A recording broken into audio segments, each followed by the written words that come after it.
Check out carmarshal.com. The link is in the description. They help support us.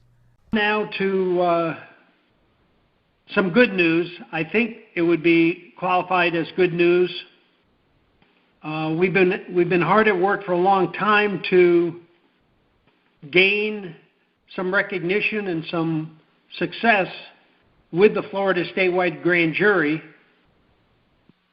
And a case came up starting December 27th that was pretty close to home for me. I have a brother that's in Charlotte County, and he's got a handyman business. He's a carpenter and a painter and does general concrete work, etc.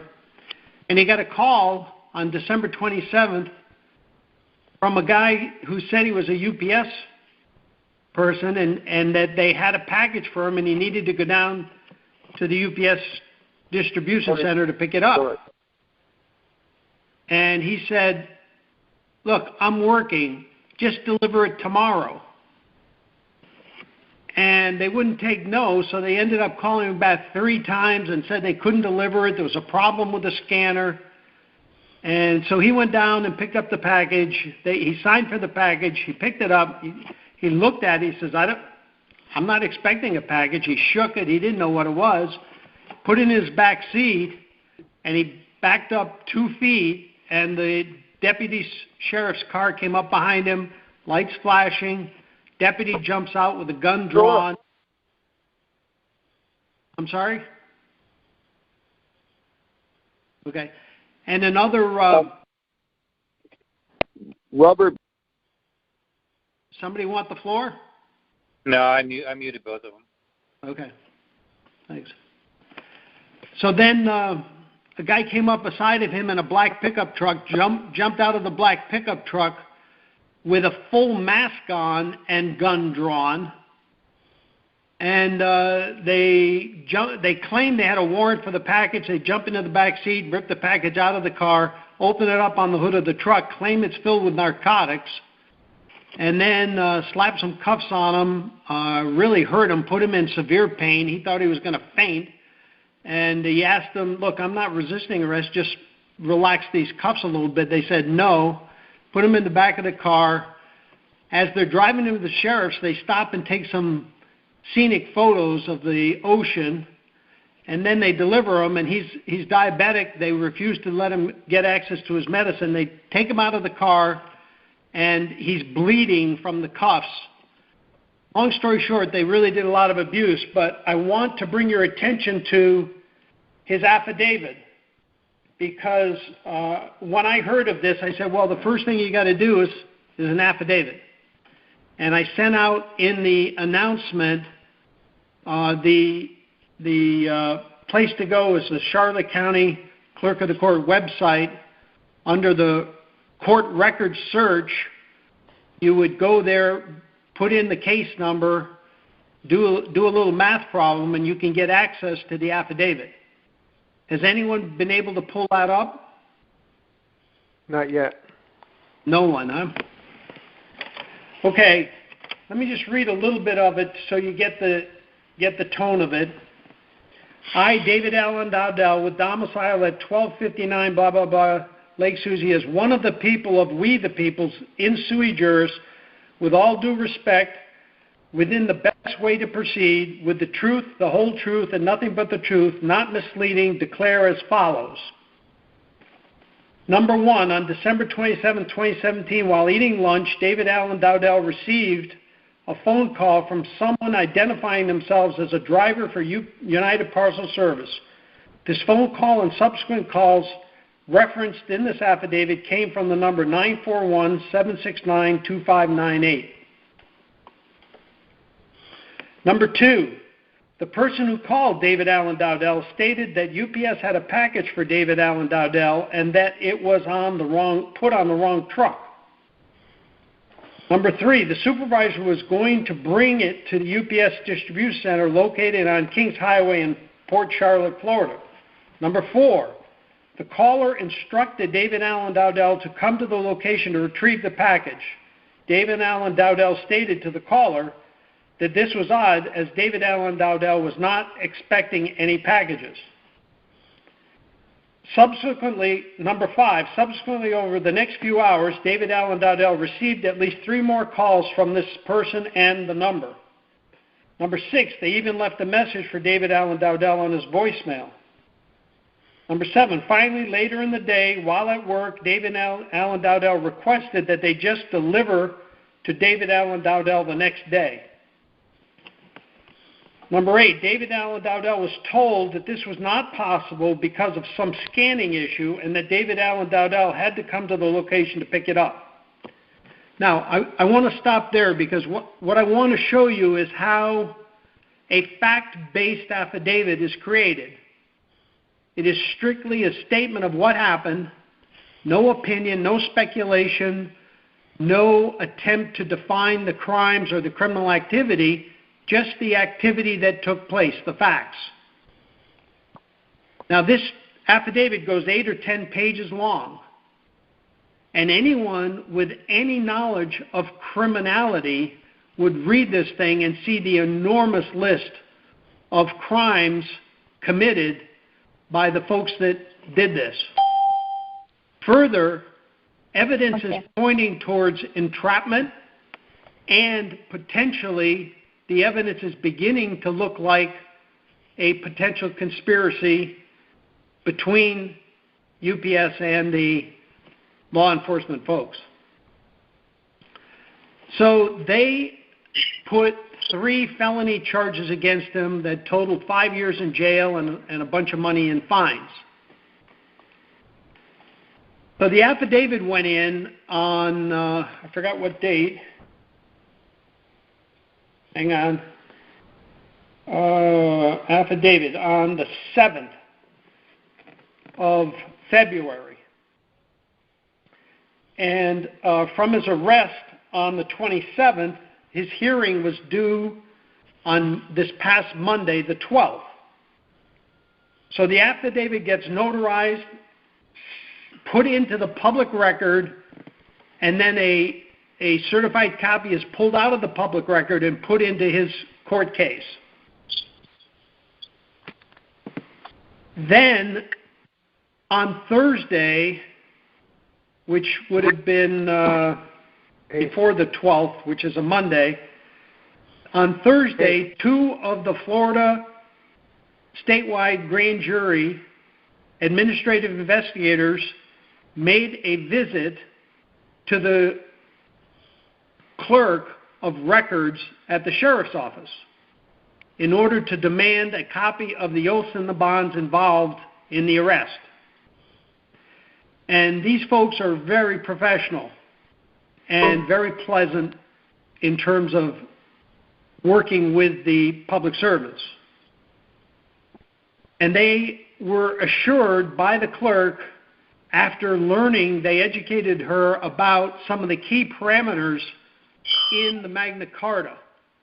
And that includes the parameter that if you're in office and you don't know the law, that you can be removed right away. And also that if you're involved in any evil customs, the 12 secret knights can remove the customs at any time in such a way that they can never return.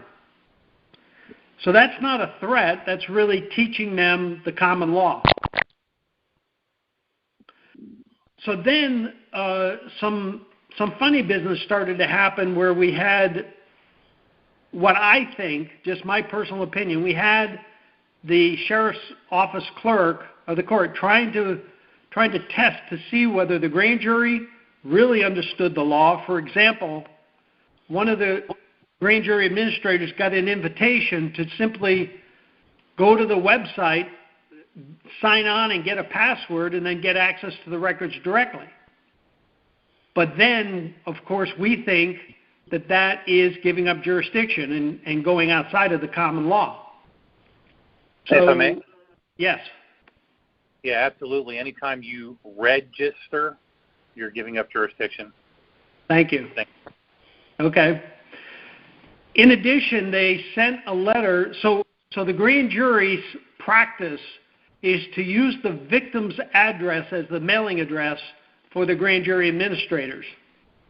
And in this case, they sent a letter saying, no, they're not going to provide the information, and the reason they gave is because it's an open investigation, which doesn't make any sense because it's an oath and a bond. It has nothing to do with the criminal activity. But then they sent by email to the administrative investigator that yes, they would supply the records for 15-cent charge. So we think that there were numerous other emails from the clerk in the sheriff's office that really just amount to, I think, testing and trying to trick the grand jury and trip them up. So without the production of the records, the grand jury administrator decided to serve them with an order demanding the oaths and the bonds and demanding the evidence of the records from the UPS company. And there's something like 15 or 20 people in the UPS and in the county government that were going to be served on Friday with the lawful demand from the statewide grand jury. The process server called the administrative investigator and said, "Got a problem. I'm being told the case is closed." And sure enough, we got online and looked at the docket, and at 11:30 a.m. on Friday, the assistant state attorney issued a document that said they were not going to prosecute, and then that proceeded in getting some more documents into the docket, and ultimately on Friday the 9th, it's recorded that the case is closed. So, to my knowledge, this is the first time a set of felony de facto charges that I'm aware of were dropped because of in direct response to a statewide grand jury lawful investigation.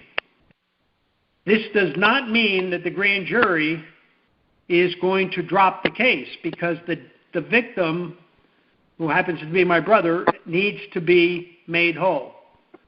And there's an awful lot of criminality in here by people operating in their private capacity and by corporations where these people are acting as the agents of the corporations.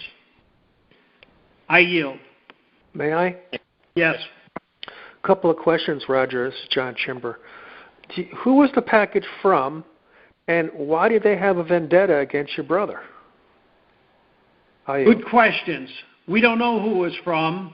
We don't have the package. My brother never got a chance to open it, so he doesn't know. And why they picked on my brother, was it a random case, or were they trying to come back at me because of the work I'm doing? Don't know. Thank you. Do not know. If I may? Yes. So obviously the request for verification, documentation, authorization, all those things were very important.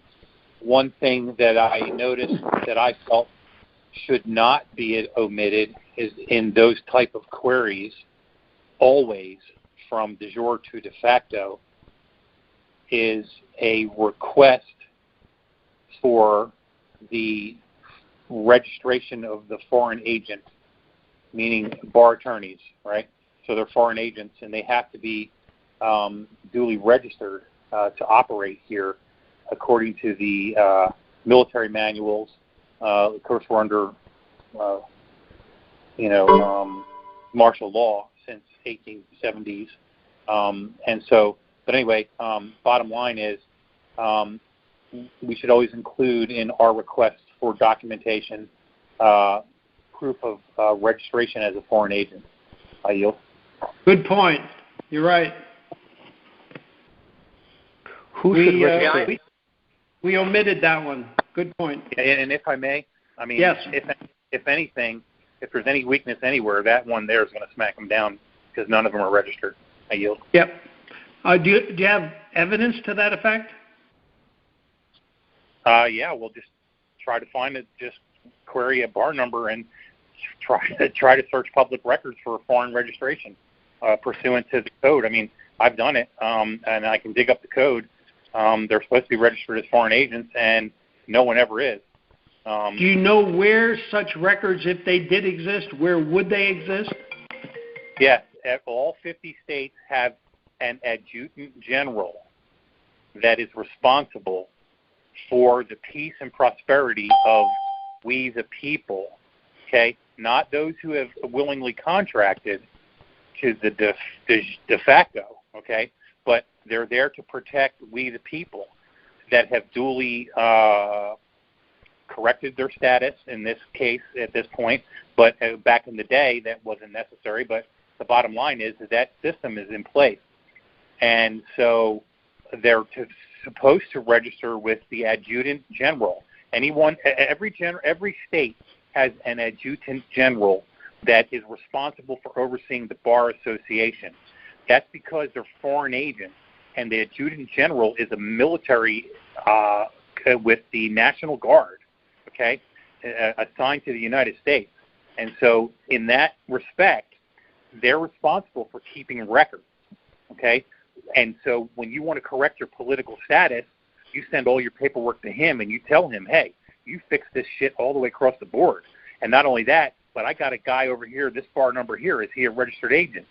And nah, they're not registered. I've never gotten a response. So that's all you have to do. Okay. Any particular, that's it. Thank you very much. I appreciate the information. Someone else asked for the floor? May I? Yes. Okay, since they dropped the charges, it's going to be pretty important that they send a note back to the court clerk or the judge, whoever, and find out if it's with or without prejudice. I yield.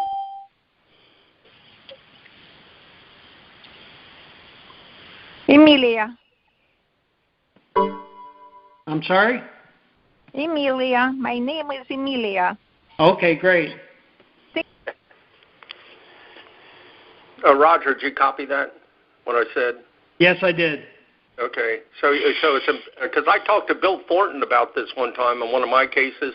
He says it's imperative that you get it where they commit themselves if it's with or without prejudice, meaning if it's with prejudice, naturally they can't refile, and then you could file against them. And if it's without prejudice, meaning they can refile, then there's also just as good a reason for you to file against them because it's still an open case and they can just do the charges tomorrow. I yield. Okay, good. I comprehend what you're saying.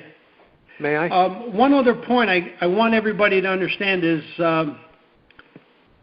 that David executed a one-paragraph document that was demand to amend with no delay. And that is basically a request to engage the grand jury to protect him from the unlawful and illegal attack that was coming from the de facto. And that is basically a standardized way of people then engaging the grand jury. Okay. Any other questions? Yeah, may I? Yes.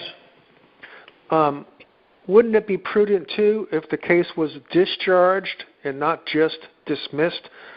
Because discharged cases have more weight than a dismissal. In fact, if it's dismissed, they can come back at you later at any time.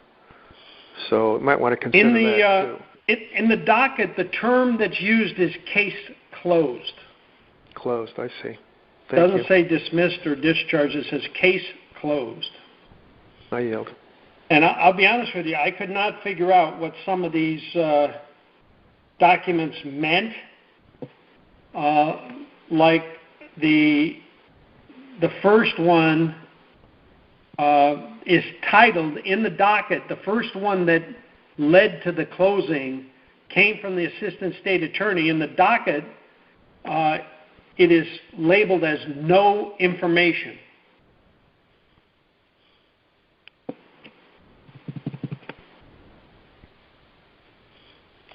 Okay, let's move on. And what I'd like to ask...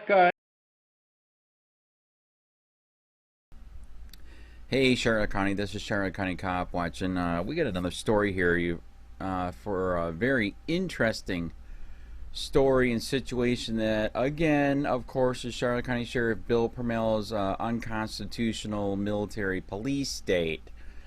So what happened here is there's a guy that's been working on setting up the grand jury here in Florida and actually across the nation for a long time.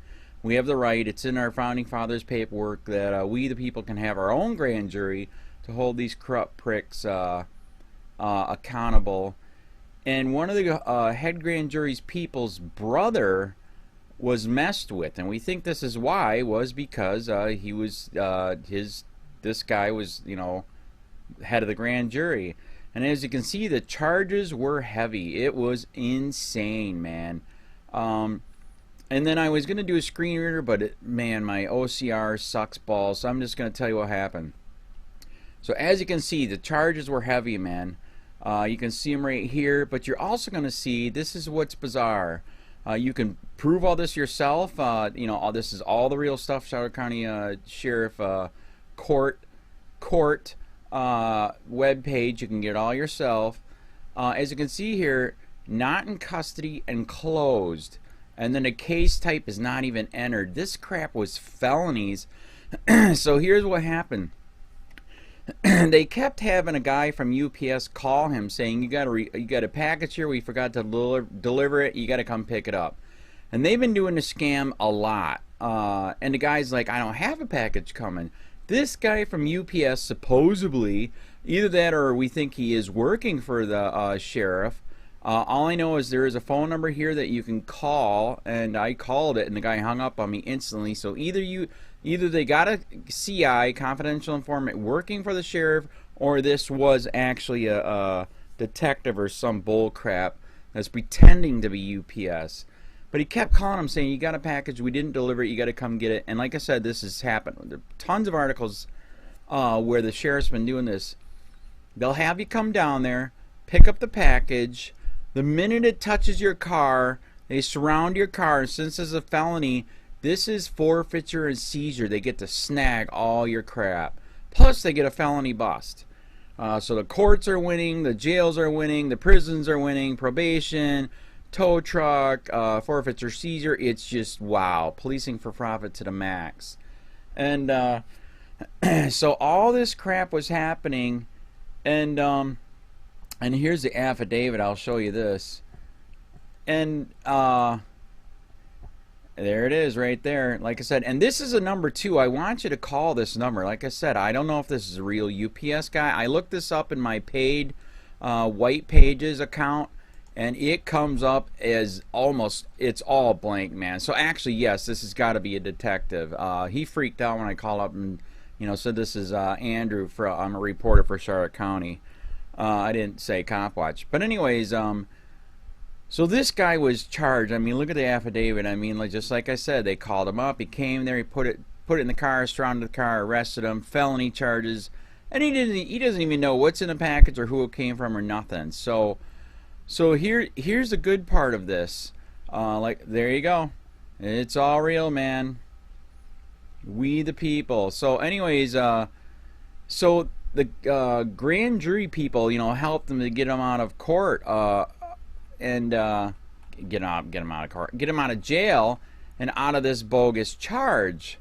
So what happened? And I cannot find the paper, which is really interesting. They gave him another piece of paper, and they said this is when everything changed, and we're going to be working on doing more stuff here, because we think this might be the start of you know, knocking down this unconstitutional military police state. They handed him a piece of paper that says, everybody that was involved, we need to see your oath of office and your surety bond. And that's the key thing we want people to start to research, and research if the people that are busting people here have that. So Charlotte County Sheriff Bill PRUMMELL charged him with these heavy charges. When they got the piece of paper saying, prove your oath of office, show us the papers and your surety bond, The state attorney dropped everything. That's just mind-blowing. Wow. Where is it? I think it's in here. Here it is, right here. Look at this. Not filing charge. How does this happen? Just wow. I mean, you can see it all. It's real. The names are here. I mean, look at this crap. Freaking felony charges, 3rd degree, all gone because they filed. And like I said, I'm trying to find the paperwork that they filed that says and how they wrote it. We want to see your oath of offices for everybody that dealt with this and touched this, and your surety bonds, and everything disappeared. Very, very interesting. We wanted you patriots to know that. Start researching it and start asking your officials, your cops, your sheriff, your state attorneys, judges. Ask them that question. They are crucifying people across the country for victimless freaking crimes, and they're not even following the law like they're supposed to.